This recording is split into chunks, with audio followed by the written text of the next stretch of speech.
Hey everyone, welcome to the Loyal and True podcast, a podcast by and for Logger graduates. I'm Shelby Kerns, class of 1993. Hi there, I'm Cam Crain, class of 1988. And with us today, we have Karen Rohn, class of 1981. Hi, Karen. Hello, how are you guys? I'm doing great. Fantastic. Great to have you on, Karen. And I think we should start by saying congratulations on your recent honors.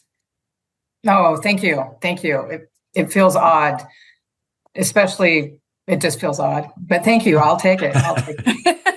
I'm sure we'll talk a little bit more about that later, but for everyone who doesn't know, Karen was Art Educator of the Year, which very exciting. That's awesome. That is awesome. Round of applause. Thank you. It was, and just to make sure I'm not robbing anybody of their title, it was the Idaho Art Education Association's K through 12 Art Educator of the Year. And I'm not being fussy about that, but if somebody has a title bigger than mine, I want them to have that glory. So I think that's smart. Get ahead of it, set a context for it.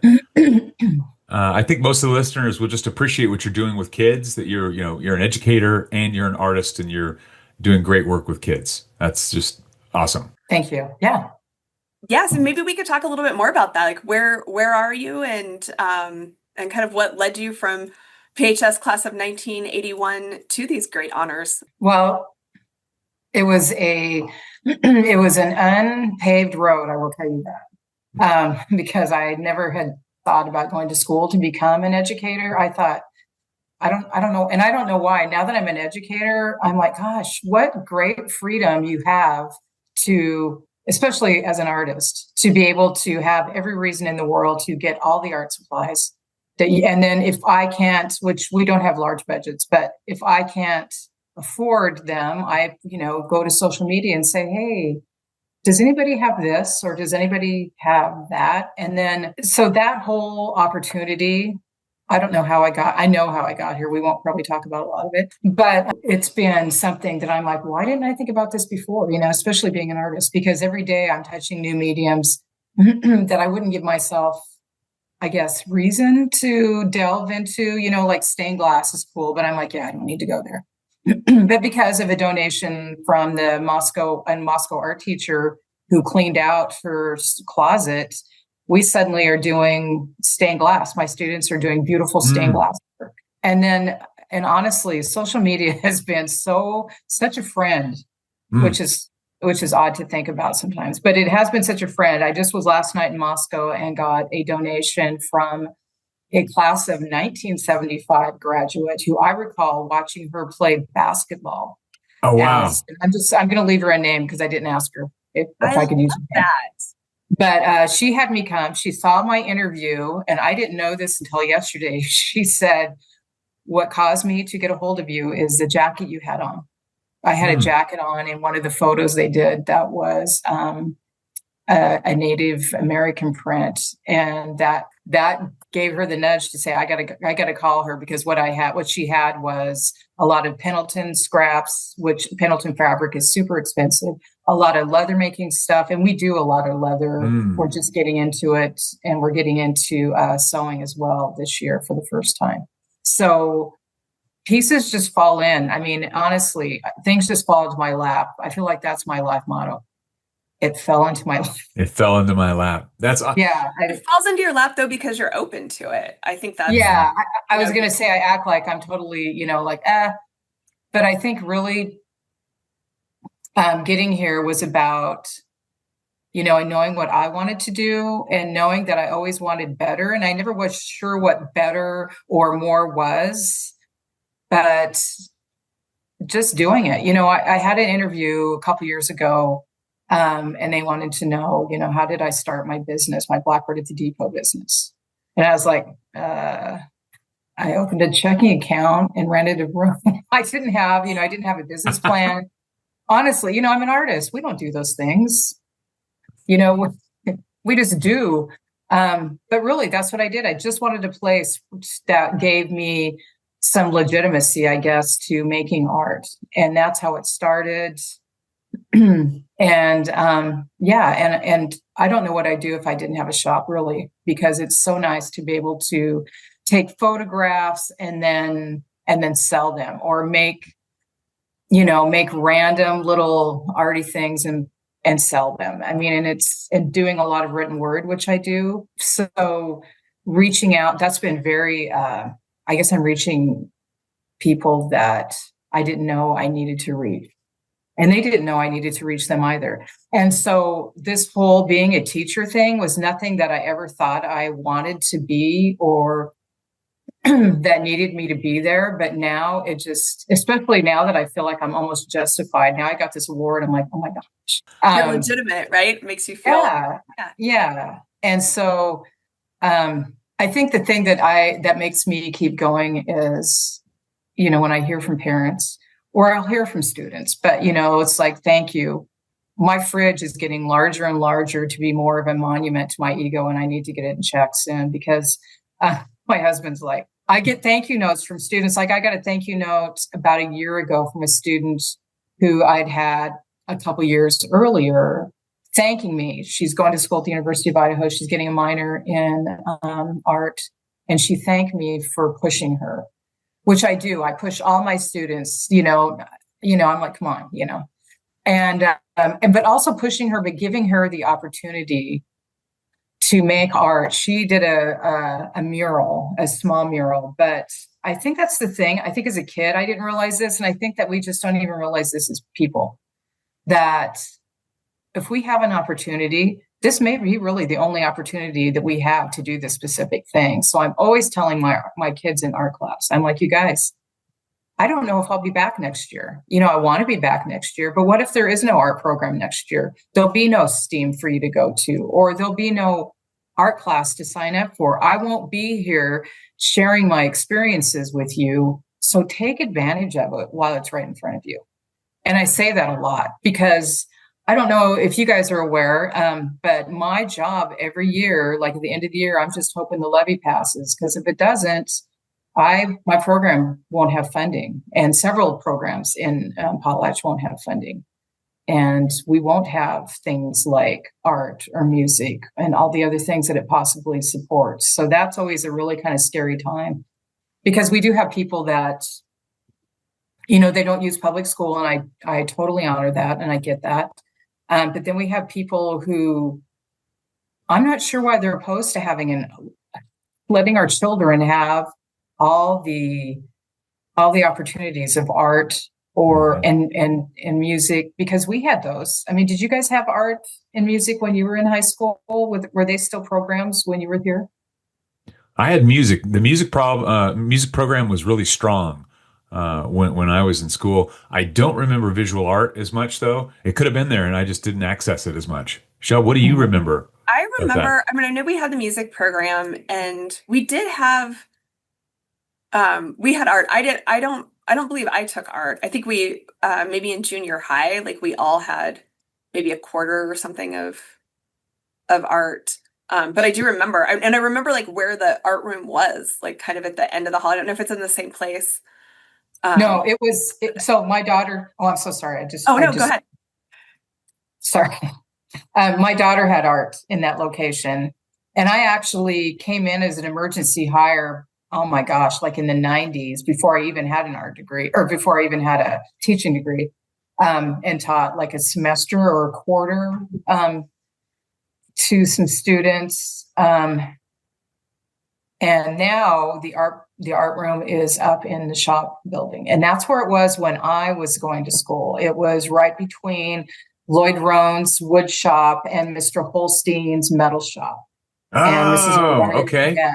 And Mrs. O'Reilly had the middle room, and then she had some of the metal shop room, because she had all the, like her kiln and different storage out there as well. So, but I'm back there in that middle room, and I've been up there. That's the entire time when I first came on board. So I'll tell you how I got on board.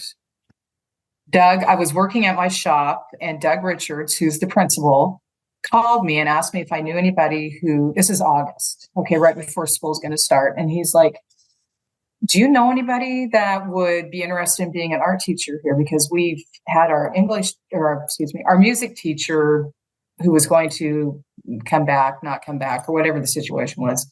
But so now we can hire like an art teacher on an emergency hire. And I was like, I don't know. I said, I'll check with my friends, So I checked with my friends.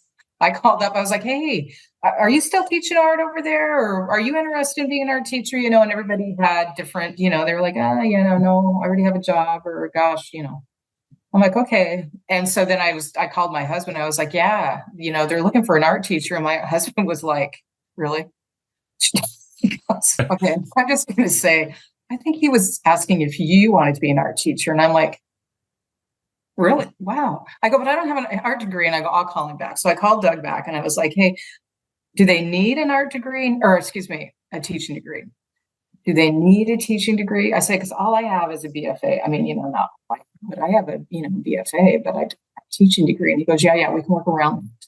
And I'm like, oh, okay. So like me. And I'm sure he was on the other end of the phone going, anyway, He's like, I'm trying to set it up for you. Yeah, come on, Karen, you can get this. Anyway, it's kind of, this is my life. I'm just going to tell you that's me. I'm always like, but so I went and applied with several people, and I remember sitting in my vehicle waiting for my turn to go to the interview.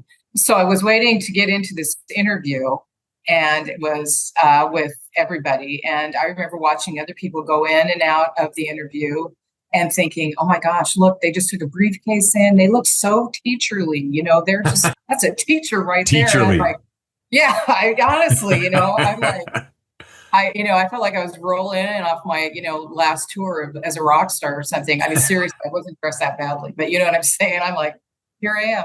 And I talked to him, and I'm not kidding. It was a matter of just mere hours when they called me back and said, hey, we'd like to offer you the job. And we've got some things we need to talk to you about. And one of those things was getting my teaching degree as I taught, which was not the funnest thing I've ever done.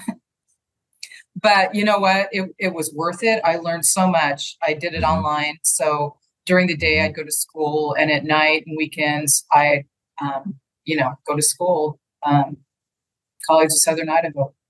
And nice. And so that took me, gosh, I want to say a year and a half, 2 years, 2.5 years. And so, and obviously I hadn't gone to school to be a teacher, so I did need to have that. And I'm glad I did it. And I'm glad I'm here. I'm glad I'm giving this opportunity. Because one of the things, funnily enough, is that it has taught me that what I do with my time and how I live my life, and the knowledge that I know is worth sharing with younger people, with everybody, but with younger people, because they're the ones who, they're just starting out. They don't know all the things. And so if I can give them I'm going to say spin on life. I don't think it's everybody else's take on life. So I think it's really good for kids to be armed, to see how other people live and what thoughts they have and what their outlook is. I think that's great. And hear what an artist's story is. And I really resonate with what you're saying, Karen, because I was in theater for a long time. And funny, I didn't really get into theater at Potlatch, although I was in a production of Charlie's Aunt back in the day, and half the football team was on it, and we were told we need to help out. And that was actually a really cool door to open for me to then later get into it later. But when I was a professional actor, and a principal had called me in an emergency situation very similar to yours, and that was my foot in the door. And I felt like you, like, oh, I don't look like these folks, I don't act like these folks, I don't dress like these folks, but that's good. That's really, really good for them to have that example of an artist, somebody, hey, this is my authentic experience. You do you, and let them see that. And the fact that they worked with you is great, and let you get your pedagogy at night, and then you could learn more about your training. But I think it's way better than just telling another teacher who isn't passionate about art, you have to do this. Guess what? You have to do 2 classes of visual art, or you have to do a theater production, and they're really like, man, that's not my thing. But okay, I mean, it's just so much better for the students. Also, if you have somebody who's passionate about art, one of the things that I think has come up just in the few podcasts that we've done is how hard it is to see if you have a passion that maybe people aren't making a living at in your direct, line of sight all the time. You don't know what the opportunities are, and you don't know how to chase your own passions or even as a hobby, you don't know how to do it. You have this interest and you don't know how to do it until you see other people do it. So I think it's really important to have that, have everybody represented sort of in that way. So one thing that I want to kind of go back to and ask you about is your shop, the Blackbird. Since Cam's in Nashville and I'm in DC, I'm less familiar with that. And I don't know if Cam is familiar either. So I'd love to hear about that. Like where is it? What is it? What really brought you to that, to open, also being an entrepreneur and business owner? I always think back, like, how did I get on this road? And I go back to high school when I think that I had a fear of being like normal. And so, and I think I've got it. I've cleared that. And so what that made me always aware of are like the goals that I had in life internally. And I remember I don't know, I mean, obviously, you show up, I'll never forget. I think Bob Kerns. Do you know that man? I've heard of Bob Kerns, yes. I think one time I was at a basketball game, and as a senior, and I had taken, because I was so ahead of the curve here, I had taken food coloring. Well, first of all, I had trimmed my own hair, so it was still long, but it was kind of Joan Jetty. It was very cool, but it was still brown. Oh, big Joan Jett fans here, so that's awesome. Yes. Yeah, and she's really, I thought about that too. Pat Benatar, Joan Jett, they were like some of my heroes growing up, in high school, and they were super powerful women. I mean, and they still are very, and they looked powerful. And I think that really, I was like, oh gosh, yeah. So anyway, I had my little hairdo going on, but then I had taken food coloring and put it in my hair. And so my hair was kind of a dark brown, but you could see all these, and I think Bob was like, we were at a basketball game, and I'm sure everyone's like, there's that weird. Anyway, and I think Bob was like, Karen, what'd you do to your hair? And I was like, hey, I just put some food coloring in it. It'll wash out. Don't worry.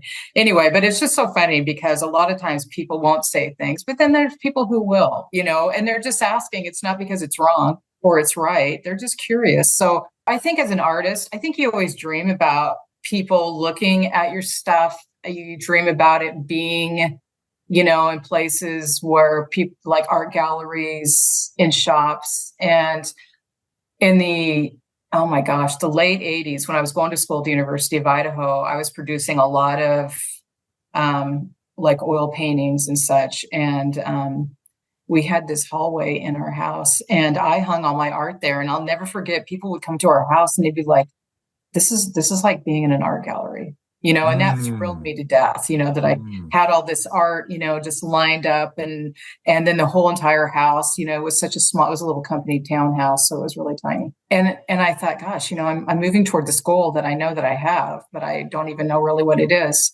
And then at some point in time, probably in the, early 2000s or so, I was in a shop in Moscow, Wild Woman Traders, and a lady named Julie Kerr, who I ended up becoming friends with, but she owned it with another woman, and they had beautiful clothes, but they had beautiful art, sculptures, and local art that was a little cutting edge. And one day I just, she just, as a real natural conversationalist, as anybody that owns a shop or becomes, and she's, was asking me what I did and everything. And we were standing by this painting, and I said, I could paint that.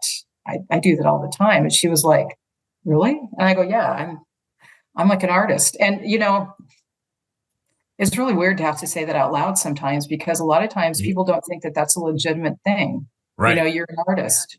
Was it the first time you said it out loud? To a professional person. Yeah. Yeah. Yeah. And, when I was going to school at the University of Idaho, I had some great professors. George Ray was one of them. Oh my gosh. And he just recently passed away, but he was, like a lot of them, they were super good at, talking to you about your art and what you needed to do to bring it up to the next level. And I won a scholarship at the University of Idaho, which really kind of put another little injection in my arm as far as having confidence. But when I said that, going back then, so I'm in Wild Women Traders, I say that to Julie. And so I bring in some paintings. She goes, well, you should bring some stuff in. And I ended up doing an art walk later, I don't know, several years later. I don't even know, sometime in the 2000s, but I think 2008 maybe. And all these people came, and it was very swanky, and there was hors d'oeuvres and, and champagne, and all these people who I had no idea who they were. They came in, they bought my art. I was like, oh my gosh, really? Is it this easy? Really?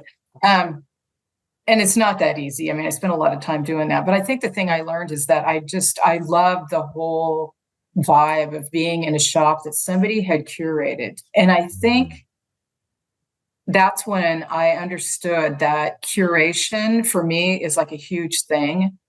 And that kind of is like a curated lifestyle. Mm-hmm. That is a thing, and that was something that I really, really felt comfortable with. So I became friends with Julie. One day we're having lunch. We're doing these little pop-up shops. Like we had a pop-up plant stand like for a weekend in Palouse one weekend, and mostly people just drove by and wondered what the heck we were doing, because we had all these old cans full of all these really cool plants, and I had paintings. And then we had one in her backyard where I had art hanging on her fence. But we were having lunch at the Wagon Wheel in Potlatch, and Barb Coiner, I can't remember how Barb ended up, because it wasn't like she was hanging up. Anyway, we ended up having this lunch with Barb Coiner, and she says, you girls need to open up a shop here in Potlatch, and do I have the building for you? Huh.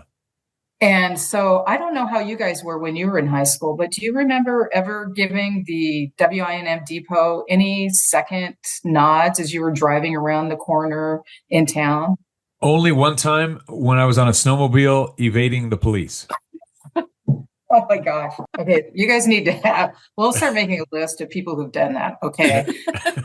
But what we didn't think about, Justin Stevens, shout out Justin Stevens, class of 89. What we didn't think about is how all he had to do is just wait, follow the tracks, and see where it led back to his house. That is the problem with the snowmobile. Yes. That's the problem. It didn't melt fast enough.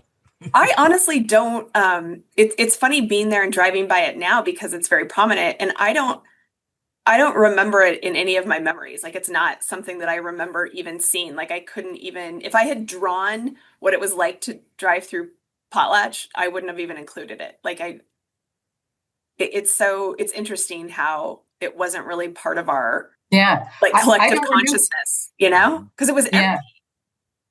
Yeah, I don't remember it either. Okay, that makes me feel better. Yeah, well, I know, and I thought, oh, gosh, how could I mean, I was aware of the gymnasium, because when I was in high school, the Spences lived there, and they had turned the gym into a skating rink. I remember when it was a roller rink. And roller skating. Yeah. And that was, and so I recall that, but I don't recall that building at all. And I'm like, oh my gosh. Isn't that funny? But anyway, so the lunch. The road would just bend. The road would just bend and take you up. You're like looking up. Go elsewhere. Yeah. Because I always paid attention when I drove in high school. Me too. 10 and 2 all the time. Very attentive driver, 100%. Yeah. 100%. I think it's our neighborhood thing. Is really good drivers out here. Yes. Mm-hmm. But anyway, so Barb said, hey, we're working on the depot, and you girls should come down and check it out. I was like, okay. And they had been working on it. And I'll never forget going into the depot the first time with Barb. And we walked into the doors that are now one of the doors that lead into my shop. And there were some guys standing in there in a room that was still the original everything, including the floors that had like tall boot marks in them so badly the floors about ready to fall in. But they'd already had, Wasankari had been there. They'd already had it jacked up. I think it already had a new roof on it. Jim West, who was not there at the time, but he went to school in Potlatch, not his whole high school career, but he was there for a while. the saving of the depot was something that he started, and he's recently retired, but I still call him all the time and go, oh my gosh, this is what we have going on. What should we do? He wasn't there that day, but who was that day was Don Summers, who just turned 90, and Jack Coiner, Barb's husband. And they were looking at a map on the wall, and I'll never forget walking in there. And we were dressed, not like we were going to come to work, because we weren't, but I'll never forget. Barb goes, hey boys, I think I might have your first tenants. And I'll never forget Don Summers. He turned and looked at us, and he had glasses on, and I'll never forget. He just looked you up and down. And I was like, oh my God. Because I didn't know him. I kind of knew Jack, but I didn't know Don Summers. And I was like, oh boy. So I showed up, I think the next weekend, with my tool belt, because I had worked for Damian Stearns and Mike Wiring. He and we'd both worked for Damian, and they were the builders. I was whatever else they needed to have done, but I had a tool belt, and I showed up with my tool belt, my work boots and everything. And he was like, he still remembers that day. I know he does. He just never thought that I'd go from like being dressed very nicely to somebody who then spent the next, I'm still working on it, but it's not like, I did not work on it at the level that like Jim West. My gosh, he came down from Coeur d'Alene or whatever and stayed for weeks, did what he needed to do. But we started working on my shop. Julie and I put in a lot of hours. Oh my gosh, caulking, painting, cleaning. And then I stayed on. Don convinced me that I needed to be a member. And then somehow he convinced me I needed to be on the board. And now I'm like the president of the group. So it was a nonprofit then that was gifted the property? I'm sorry. Yeah, it was a nonprofit. So Jim West started this nonprofit. Okay. And it still is a nonprofit. And we've got a museum in there, the Historical Society, and the WINM. So we have two historical societies in Potlatch, and I'm not sure if you realize that or not. Wow. We have two. Yeah. Okay. Yeah. So the WINM is who owns the building. Okay. That's the and nonprofit. it's actually the Washington, Idaho, and Montana Railway History Preservation Group. They own the depot, the holdings, the rolling stock around the depot. We have like a Benex car. We have a caboose. We've got property behind the depot and to the north of the depot. And we have a nice little chunk of the parking lot out front. And so that's all depot stuff. And then there's the Historical Society, and we share the Historical Society and the WINM currently share a president, which is me, a vice president, which is Gary Strong. And he also does all our archive work. So we have three rooms upstairs that we are now pretty organized with all the things that we collect. Gary was retired as a Stanford head librarian, I think is what I Wow. something. What? Yeah. Love he was the talent and experience there. Yeah. So he knows how to organize, and he knows, and so also we're sharing our stuff with the University of Idaho. So we're now having an online presence, and it's kind of, mixed up between the WINM and the Historical Society, but, we're so close in what we both believe in as nonprofits. And that is, preserving the history of Potlatch. One's a little heavy in the railway, one's a little heavy in everything else, but it's all equally as important, and it all goes hand in hand. It all matches up. I love that. Love the crossover. Makes sense. And they share you as president. So there you go. Yeah. I've always thought of myself as a lover of old things, whether it be old buildings, old relics, found stuff.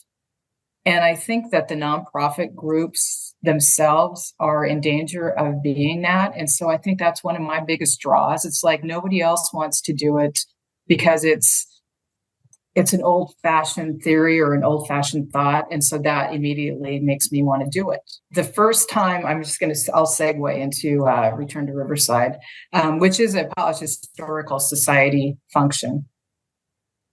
But when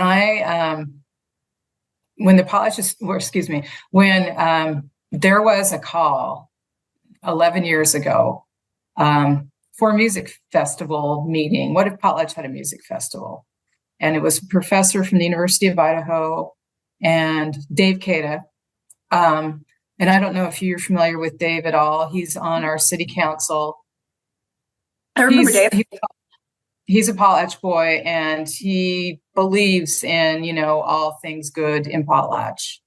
And so I was like, I'm totally going to this meeting because it's about a music festival. I don't even care what kind of music it is, because one thing that I've always found a lot of joy in has been music. And in high school, going to the Coliseum with my cousins and getting to see, like Aerosmith or, whoever, Kiss, almost dying in a crowd of crazy other teens, going to see Kiss, those kinds of living the dream. I would call that living the dream. Yeah. What a time. What a band. And then even just spending time, shout out to HUD, also known as Jim, our friend, who used to always take you cruising in his 4-wheel drive pickup with Waylon and Willie. And I'd be like, this is like country, I got to listen to Freddie Fender, or C.W. McCall with my mom and dad. But, now we're listening to, Waylon and Willie. But all those things like stuck in my mind because I enjoyed them. Mm-hmm. Even though maybe as a rock person in high school, I maybe not wanted to admit that, I spent a lot of time driving around the back roads listening to Waylon Jennings, but I did. And so we went to this music festival meeting, and there was a ton of people there. It was in the Rebecca Hall, and it was filled full of people. And I was there, and I was so excited. My mom came, of course. And mostly what I heard were people talking about how we couldn't do it. And I was sitting there going, what? Well, and they told all the stories about maybe how we did it, we tried, or this was done, or that was done. And I was like, oh my gosh, what the heck? I mean, I was just like, I felt like the idea was just going to die before it even happened. And I was like crazy about it. And so I was sitting there. And so I started asking the questions that I, knew, because when I was in high school, I don't know how it was for you guys, but when we had a music event in high school, we had we were going to have a dance. We actually had live bands from like Spokane or Moscow that crushed it. I remember doing the backdrops, killer backdrops. I'd spend, a whole week with my girlfriends, doing like, lightning writing, with the band's name and oh, cool. Wow. Yeah, we always had DJs. That's incredible. Yeah. No, we got, and I'm like, I guess that was the 70s money coming in. I have no idea where the money came from, but that's the stuff we did, and that's, I will tell you the feeling of watching, because this is the 70s. So watching a bunch of, dudes who play rock music with long hair and jeans coming in and seeing me as a high school student, seeing what I just did on the background with my girlfriend, Teresa, and having them go, dang, that's good. Yeah, that was a great feeling. So that, all that stuff, that was like in a little area behind my head. And I just never knew that it would be anything other than I just like to go to music. So with my girlfriend, Tracy, and that's what we do. We go see live music. Well, suddenly, I'm asking questions about things that I observe when I go to a music festival. I observe the things that work and don't work. And so I started asking that of the professor, and I really feel bad now because I can't remember Brian's last name. He was the key to making it all happen. But he kept looking at me, and finally he came up to me and he goes, can you come up and maybe help lead this meeting? He goes, because I'm not sure that it's going to happen unless you don't. And I was like, what? And so I went up with Dave, and Dave and I ended up becoming I'm not sure anyway, the cool people to lead everything. And of course, I was the one always saying, no, we need to spend more money on bands than that, or we need to do this. And I felt like Dave was safe. I was the outlaw. But it worked. Right on. Good combo. It is. The outlaws need a safe person. But I remember when the first year was over, we got it in under our belts, and it was just like, oh my gosh, we were so tired. But there's something about running yourself into the ground after a couple days. I'm not kidding. I find it really refreshing, even though it does exhaust me. And Dave has since retired, but just everything from getting hold of, oh my gosh, the companies that manage, the big companies that manage the bands, the booking companies, the musicians themselves, trying to get people to donate money to us, to designing posters, to, my gosh, trying to set up a park and making sure that it looks like you want it to look, making sure you have the stage, making sure you've got a canopy, making sure your sound guys are good, blah, blah, blah. The whole Porta potties. Porta potties always the number yes, one, porta right? potties. Oh, yes, for sure. Yes. That makes or breaks a music festival. It does. And of course we did have a porta potty here. That wasn't a good anyway, but, and then just, setting it all up, getting all the tents set up and making sure, where the audience is going to be, who are the food vendors, what are they bringing, and that whole thing. And every year something goes, awry, always, some years worse than others. And then during the festival itself, if you are putting on a music festival, you don't get to sit down and really watch the music. You get to sit down and rest for a little bit and observe. And then you're like, oh yeah, back at it, Zoom you go. I will tell you guys right now, not a lot of people know this, but, have you ever been in that park down there? It's the park. So where we hold it has been in that park behind the elementary school down in that it's like a little natural amphitheater. Yeah. Not and I remember there used to be Potlatch Day stuff down there. Yes. Yeah. I remember that too. Yeah, yes. That's kind of what I remember, like sawing things. Mm-hmm. Yep. Yeah. Mm-hmm. Yeah. Yeah. It was like a logger sports deal for a while. That's what I remember. Yeah.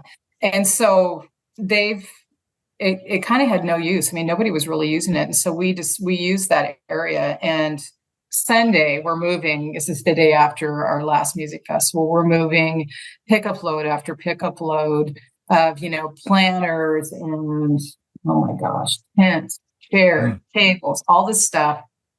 We're doing this, my mom and I, and we're going from the park to the depot. And we had spent, I had spent a lot of time the week previous cleaning up the park. And so we were both super tired. But I'll never forget when I pulled up to the depot, one of the last trips we made to leave stuff there. And I just thought, oh my gosh, the depot, it needed weeded. There were some things that needed paint. And I just thought, okay, so we've got this super cool building here and it's getting neglected. And my shop had been closed for a couple of days. And I, didn't have any income for, 2 days when there was a lot of people in town. And I'm like, what? This is not right. Because one of the things I think that I always wanted Return to Riverside to be was something that was unique. And more and more people are doing outdoor music festivals. You just need a space. You can bring in people, bring in a band and call it, an outdoor event. And although ours, did require, a lot of, we had a nice stage and canopies and everything. We were never, ever about getting really big. It was mostly about doing it well. And I thought, we have outgrown this park, and not in size, but in what our event should be about.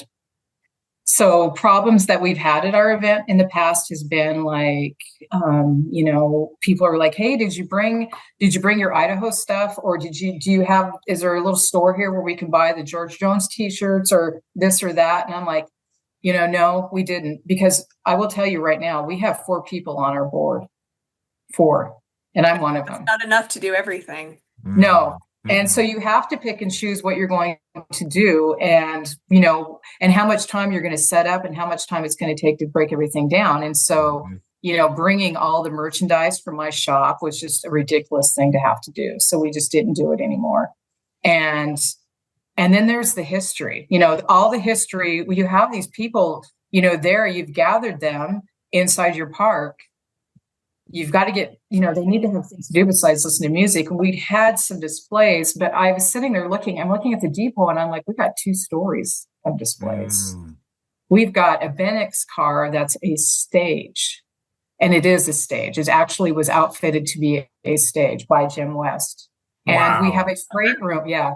That's And so we have cool. a freight room that we've had many music events at that we haven't been doing anymore because, I'm focusing on Return to Riverside, which is a once-a-year thing. And so I spent about a month working on a submission to the WINM group and then to the Historical Society, and talking to a lot of those members just individually and just telling them about my vision, and the Return to Riverside people who are part of the Historical Society.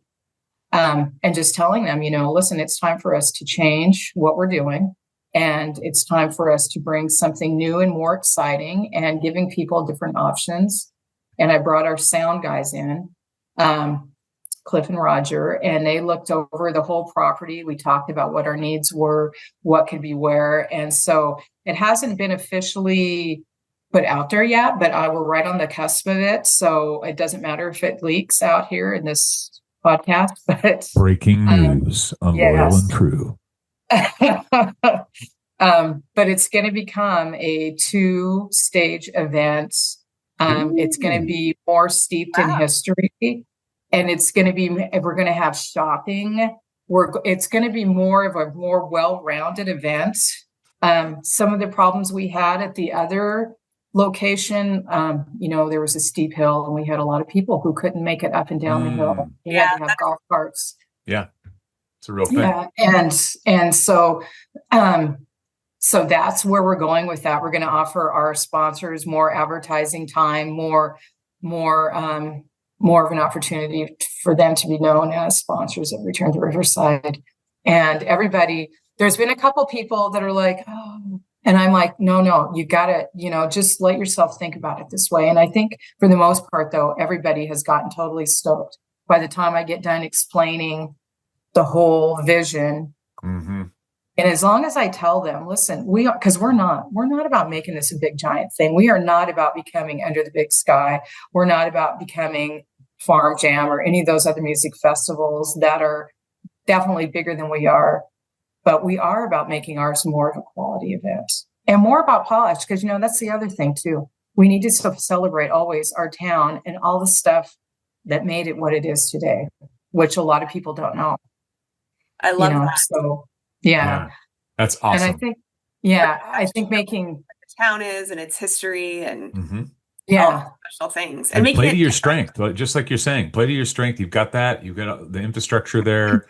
You've got the shop. It's a centralized place. It's going to be easier location. So we're going to advocate for you. Loyal and True, we're with you. Yeah, and it's not just any other music festival too. You don't want it to be one of those other, and they all kind of turn out to be cookie cutter. Right. Yeah. Anyway, this is what you want. You want it to be special. Mm-hmm. I love that. Yeah. Yeah. What dates are you looking at for next year, Karen? For 2026, it'll be August 1st. August 1st. Okay. Yeah. It's always the first Saturday. So, yeah. Oh, I see. Okay. Yeah. Okay. That's good to know. Yeah. Good to know. We moved it because it was toward the end of August, and it was getting in the way of me starting school and being a sane person. So I was like, Right. All right, everybody mark your calendars.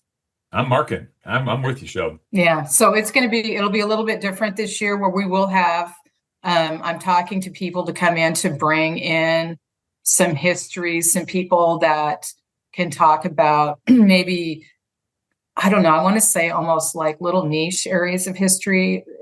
This hasn't nothing verified here, but like in the past at the depot, we've brought in like the Historic Graffiti Society, and who came in and talked about hobos and their graffiti they left behind, specifically Tex KT, who actually came through our area and actually left his mark on some of our buildings. And we have 2 pieces of that in the depot, which I had never, just as I had never given any thought to the depot, I had never given any thought to hobos And I'll never forget when the first time I placed an image of one of the Tex KT carvings on Instagram, I had people contacting me from other states going, "Hey, are you going to sell that? Are you going to sell that?" Oh, And wow. when we had the Historic Graffiti Society come in, the people that came to the depot were people I'd say 75% of them, I had no idea who they were, where they came from, anything. But again, it just proved to me there are so many different, avenues of interest, especially when you have an historic town that, yeah, it's one of our strengths, and we definitely need to play that up more. And we're right, the Historic Depot, Historical Society, the history of Riverside itself, all that coming together, even the history of the name Potlatch.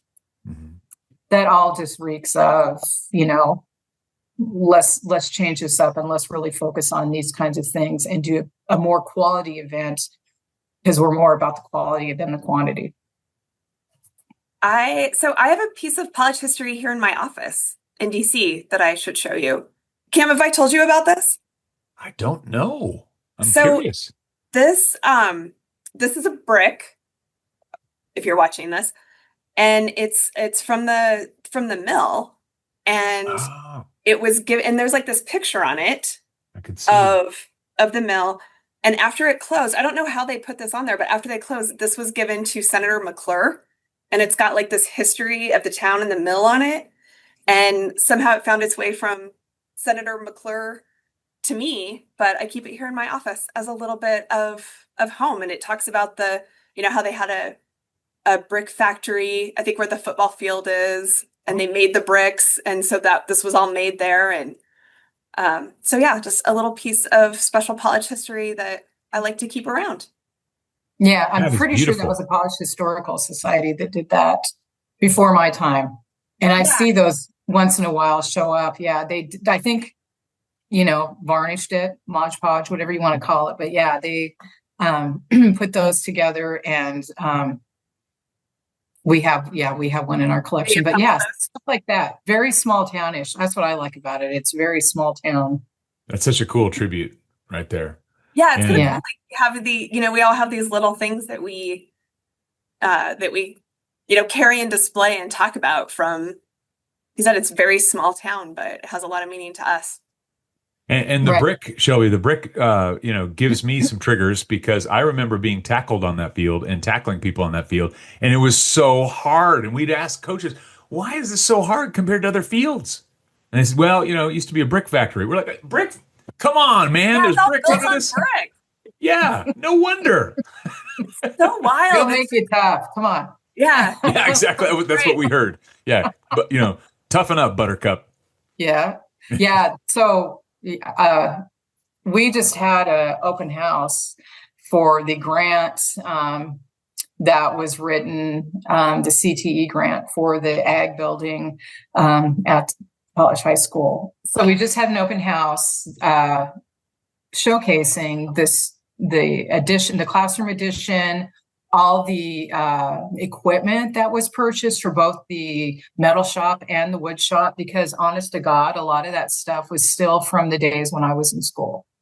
And wow. Yeah, so I mean, not everything, but you'd go, gee, I'm pretty sure I recognize that. Yeah, there was things. And so anyway, we had this open house, and one of the things in my room was a collaboration that the 7th and 8th graders did last year of the drawing of the president of the brick company's house, which is that brick house that sits there overlooking the football field. Yeah. Yeah. As the turtling house. Yes. And so I had my students do this collaborative drawing, and it's huge. It's probably 10 foot by 8 foot or something like that. And I did that so as people walked through, they could see the connection of the new versus the history of their town versus, what we're teaching, and the wood shop, that always, of course, because of the industry in our town, how Potlatch was started to begin with.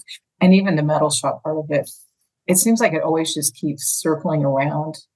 to the same thing in a way. Even the art projects that we're doing a lot of times are circling back to our history.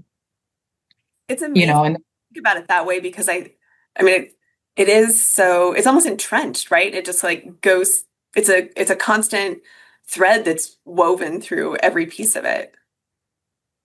yeah. I was not a big, huge, history fan in high school. My uncle, Gary Curtis, was one of my teachers, amongst other people. But like I said, I never consider myself a history person, but I do consider myself a person interested in cool old stuff, which, yeah, is kind of history, I guess. Yeah.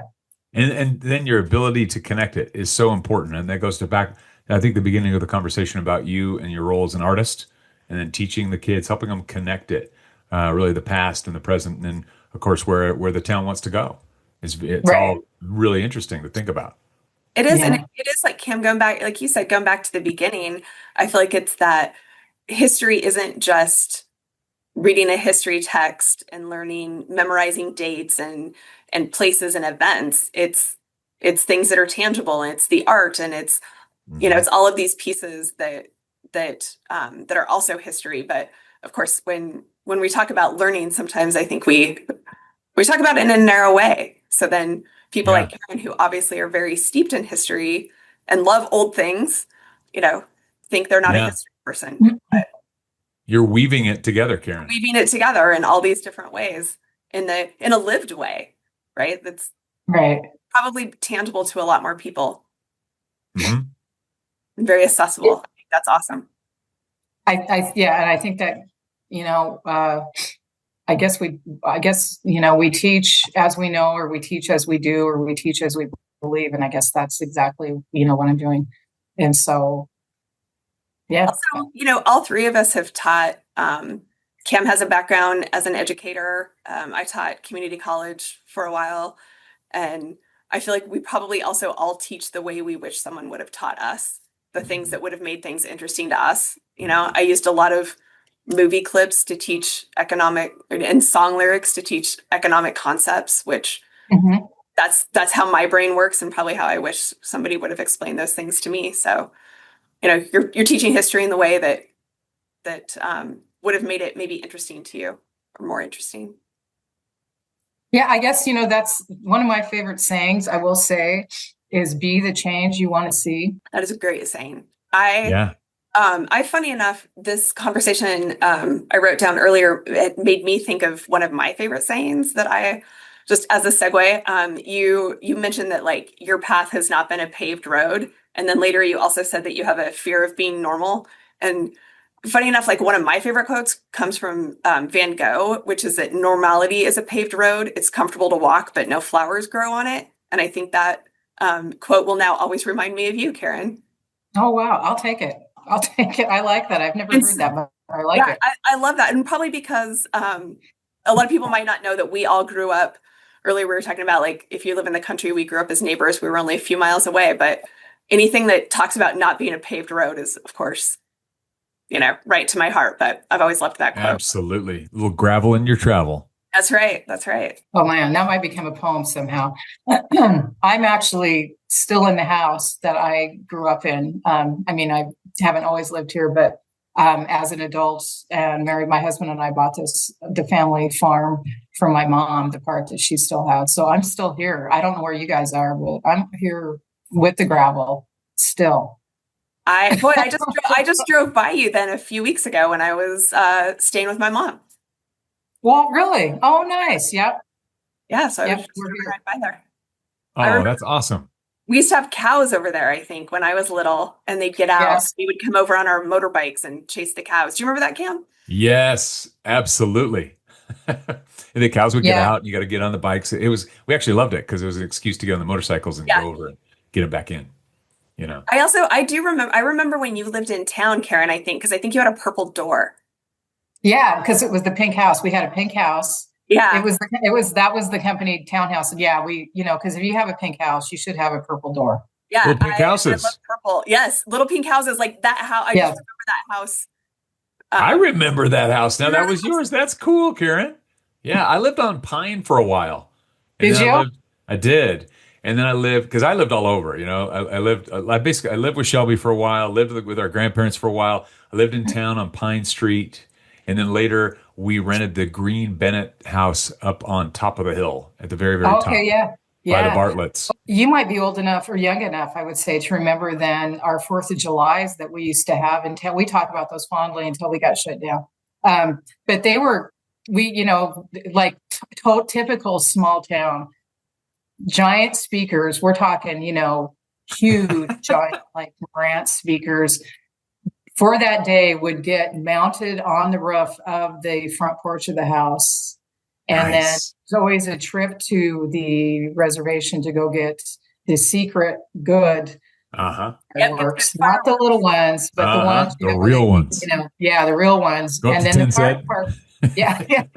We used to make that Shout same out to drive. Rosie. Yeah. Yeah. Shout out to Rosie. And then, they'd close our block down because they knew that we were going to have a show and we'd have food. It was so fun, but I think eventually it got a little out of control, maybe. Anyway, and we Things didn't do do, it anymore, you but know, with people. Yeah. yeah. I mean, so that was fun, but yeah, after you've lived in the country, it doesn't, you try to live in the city. I say city, it was Potlatch, but still it just, living out here, it's so, again, I remember when my great grandma lived in this house. I remember when she had this room Oh, as her dining room. wow. I remember being here and my grandpa. I mean, it's just so much, and then the thought of, now my grandkids can be here. And that's kind of a good feeling, that you've Yeah. got a spot in the world and you're taking care of it and everyone knows where home is. Yeah, we It's a have that beautiful thing. same. People used to make fun of me because I would talk about my bedroom, meaning my bedroom at my mom and dad's, but then Cam's mom also calls it. When she talks about it, she'll say my bedroom because it was her bedroom first, and then I remember Grandpa's aunt would come and she would always call it her bedroom. She would say my bedroom, and so it was just like this long history of all these things, and we all still our whole lives refer to it as my bedroom. And that just having that history of growing up in the same house in the same place. Cam, he said, lived there for a while, but I think your mom moved back into that bedroom. I think it was always hers when she lived in that house. I think it was always her bedroom. Yeah. Yeah. It's special. It's a touchstone, it's an ancestral touchstone for us. It's a wonderful thing. So totally resonate with what you're saying, Karen. That's great. But my little house here in Middle Tennessee has a gravel driveway. I'm very proud to say. And a couple of the friends were like, "Are you sure you want gravel? Don't you want to pave it?" I was like, "No, no, I don't. I might get a little Nice. more gravel on top of it, but Well, and it's great because it does. You're so where Cam lives. It's so close to Nashville. Like I was down for something recently and got to go out there, and so you're so close to these sort of big city things, but it really feels tucked away and it's on a windy road. So Yep, you don't really see other houses. It's amazing. It's like being out in the woods a little bit. it really is. It's got that feel, and I think it's a touchstone back to Idaho in a way. Yeah, Nice. Yeah. That's a good way of thinking about it. I like that. Yeah, that is funny. It feels like we're always trying to get back to that. We grew up in the most beautiful place mm. imaginable, right out, out there where we all grew up. And so of course we're all trying to recreate it anytime we have a chance.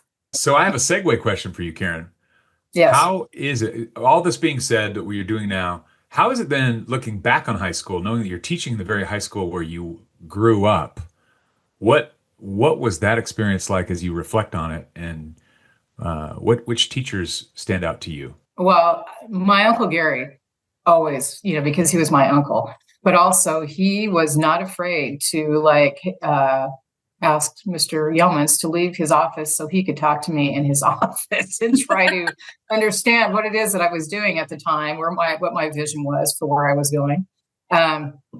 But so he always was a really great influence and will always, be there for me in my mind. Mrs. O'Reilly, at the time, I can't ever remember feeling like I was doing like wonderful in her. I mean, I know that I did good, but it wasn't until after oh my gosh, she must have been in her 90s when I had a conversation with her on the walking path in Potlatch. I actually went and I saw her walking, Really? and I was like, God, that has to be Mrs. O'Reilly. This, she always has such purpose in everything she did. And I saw this little tiny figure walking, and I was like, that's got to be Mrs. O'Reilly. And so I happened to have a little painting that I was taking in my shop, and I grabbed it and I walked up and I was like, Mrs. O'Reilly. And I hadn't seen her forever. And I was like, I just did this painting and I've been thinking about you, blah, blah, blah. And she said some stuff to me that made me feel really good about, that she knew when I was a kid, that I would always do the things that I do now, and which I had no vision of. And so one thing that has taught me is that as I deal with students, especially if they're students who aren't really focused on what I want them to be focused on, I, try to envision, the best things for them, and then try to talk to them, maybe like Mrs. O'Reilly would talk to me. Because when I was in high school, even though it was art and I loved it, I wanted to be other places doing other stuff. I was, I won't say I was bored out of my mind, but I was a teenager, so I was, just trying to live an exciting life, like you did in the 70s. And that's all I'll say. So now it gives me really good, it gives me a great place then to look at some of my students who might be having some problems or might not be understanding or moving through like one of my classes like everybody else does. I will look at them with those glasses on, and it helps me understand them better.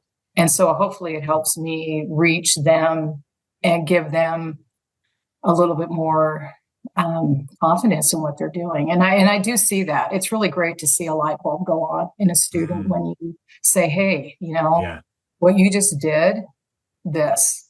And I also try to say the things more obviously said than like they would have said to me. I will say to my students, what you just did right here, you might not think is anything, but this right here is a genius because you just pushed yourself.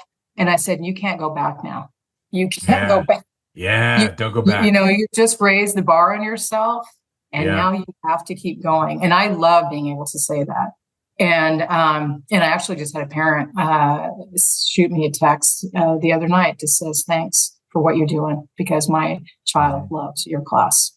And it was a junior high student, and that made me feel so good. It wasn't just an elementary kid. It was like a child who's going through adolescence. And I was like, they need it the most. There's so much going on at that age. Yeah. And so, peer pressure sucks. Oh, that's the worst. Combined with social media now that we didn't have growing up. Oh my gosh. Yeah. Unbelievable. Yeah.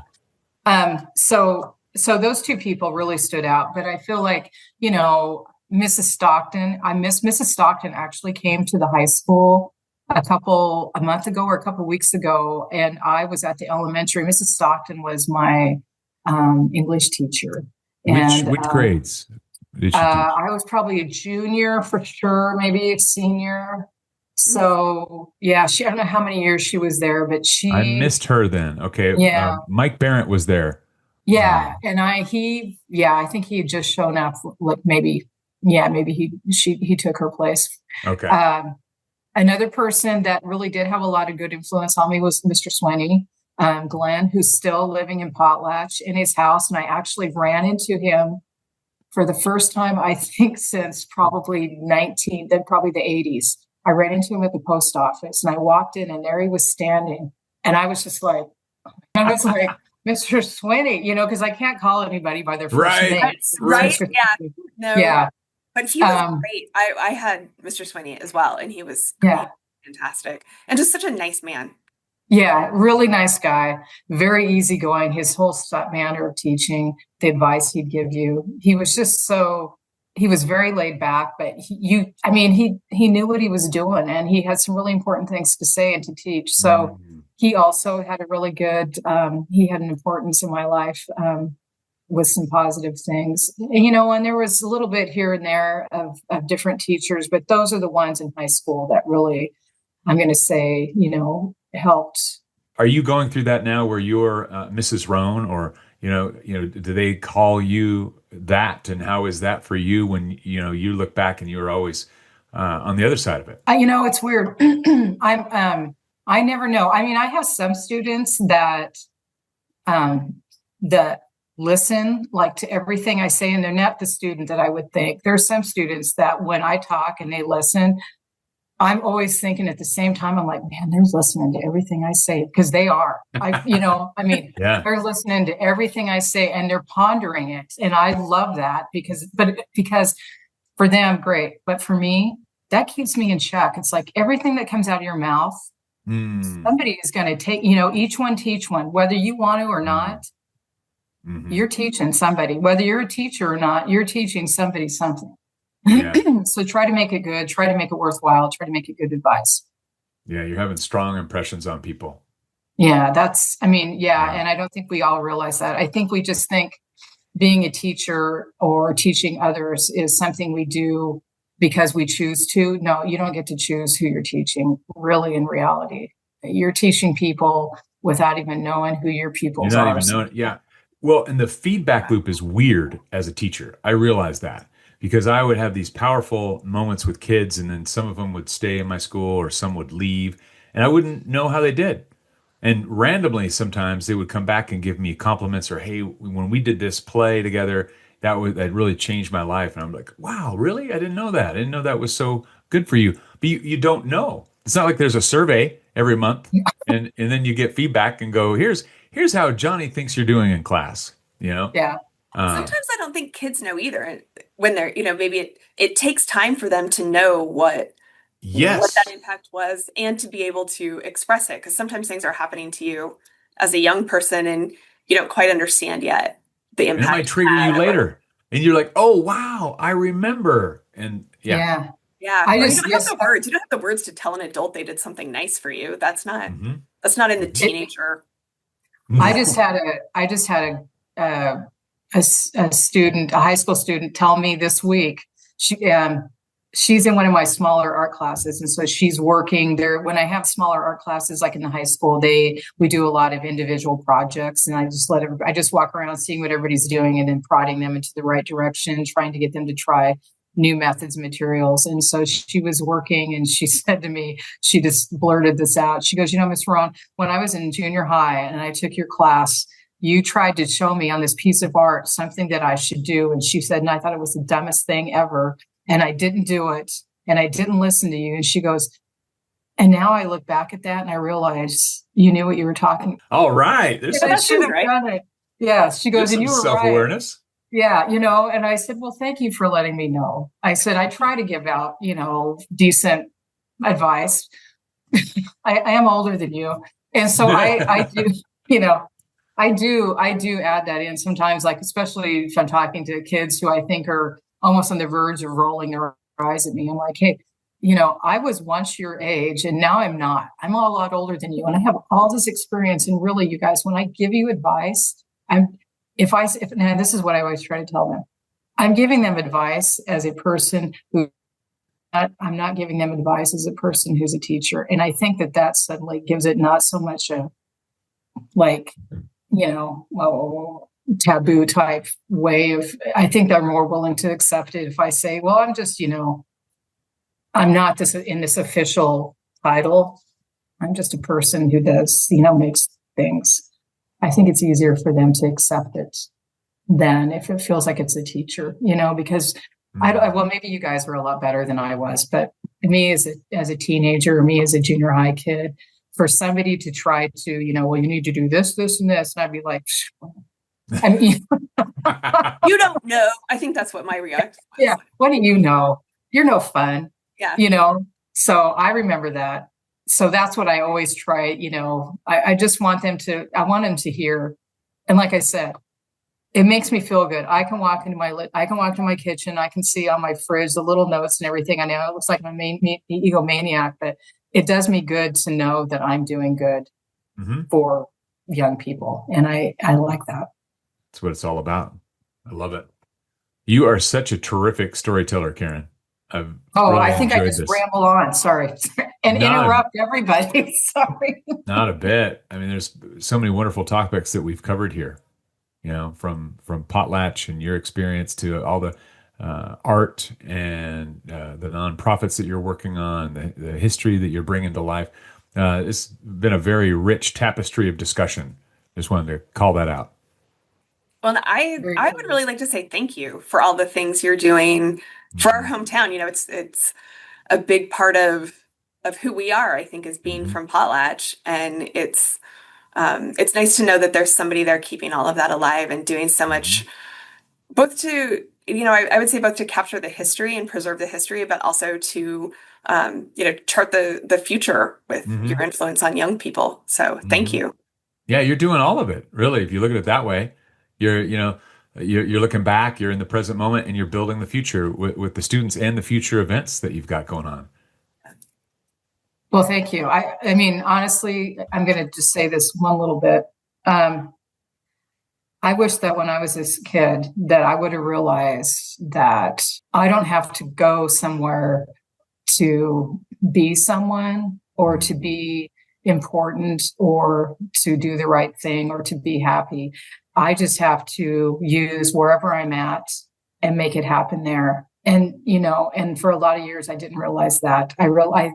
Especially when I was younger, I thought that that if I just settled for living in Potlatch, then that was somehow a negative thing. And now I see it as like one a really lucky thing because I'm able to settle in Potlatch.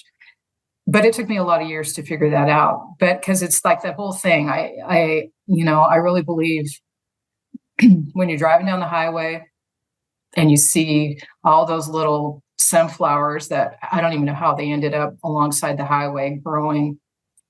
Somebody's thrown a handful out or something. They did not wait for the perfect field, the perfect pot. They were like, we're in dirt, we're growing We're and we're growing. blooming. We're here. Yeah. Yeah. And we're just, we're doing what we're put on earth to do. And I really feel should be the same thing about people, but waiting for, the certain things to happen. Take advantage of your time now because we don't know how long we get to live. We don't know, when our quality of life isn't going to be as it is right now. Mhm. So put your roots down, bloom, and be you. Cheers to that. Yes, cheers to that. I love that. And I hope we can make it out to see you, Karen. I would really love to come see your shop and connect with you in Yes, person and maybe Yeah, catch the Riverside. that Yeah. would I be would love that awesome. too. That would Yeah. be awesome. We're looking forward to having speeder rides again. And I don't know if you even know what that is, but just keep in touch on social media and you'll see all the things that are going to be happening. So we've got a railroad back in town now. So Oh, that's that's like, great. yeah, Well, I yeah. have a feeling the show notes on this one are going to be, they're going to be lit, as the kids would say. We'll have a lot to put in and share out about this for sure. Definitely. I Definitely. So just, thank you so much for making time. We appreciate it so I'm, much. oh, not a problem. I'm so glad that I went through a whole interview where I didn't say 6, 7. Anyway, so just so you know, Too I'm hip. good. Anyway, thank you guys for having me. Thank you. And thanks to Thank you. everybody who is listening. Make sure that you mark your calendars for the return to Riverside. And stay loyal and true.